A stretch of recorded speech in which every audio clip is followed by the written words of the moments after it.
You've often heard me say that Jesus did not answer the words of men. He answered the hearts of men. How many times do we read in scriptures where people are asking questions or they're saying things to Jesus that the words by themselves, they don't look bad. In fact, they look very kind and they look very submissive. But then Jesus really gets in their face and challenges them. Other people walk up to Jesus and seem to ask very impertinent questions. And Jesus said, "You're close to the kingdom of heaven." He answers them very graciously. It's because Jesus never answered the words of people. He answered the hearts of people. Now, let me show you a great illustration of this. In our text today, in our reading in Luke 7, beginning with verse 36, one of the Pharisees asked Jesus to have dinner with him. So Jesus went to his home and sat down to eat. Now, this looks like a very gracious host, okay? When a certain immoral woman from the city heard that he was eating there, she brought a beautiful alabaster jar filled with expensive perfume. Then she knelt behind him at his feet, weeping. Her tears fell on his feet, and she wiped them off with her hair. Then she kept kissing his feet and putting perfume on them. When the Pharisee who had invited him saw this, he said to himself, now he's not saying this out loud. He's only saying this to himself. These are his own thoughts. If this man were a prophet, he would know what kind of woman is touching him. She's a sinner.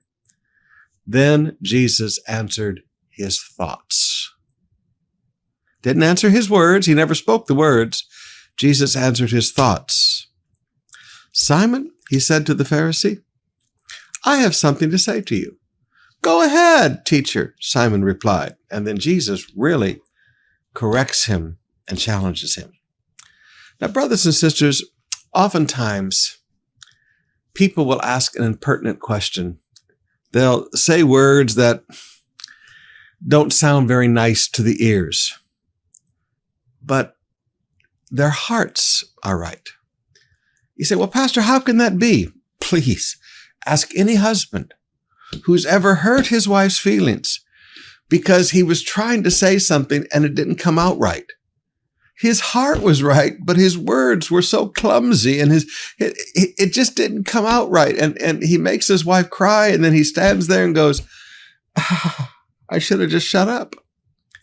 We all have had those situations where our words were very clumsy.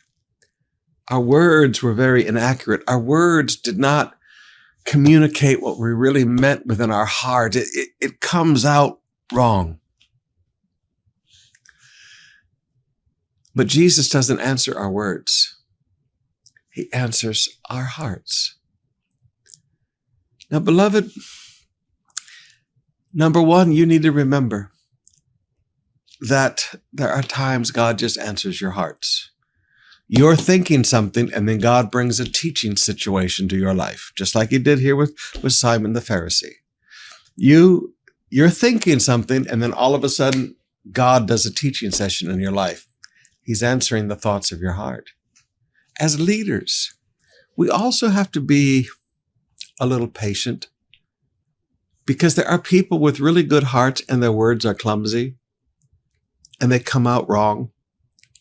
Learn to answer the hearts of people. Learn to answer the thoughts of people, not the clumsy words that come out.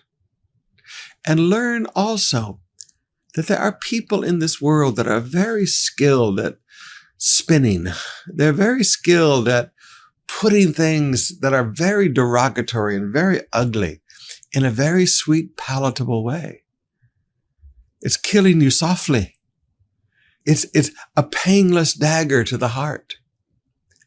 You have to learn. Don't answer words as a leader. Answer hearts.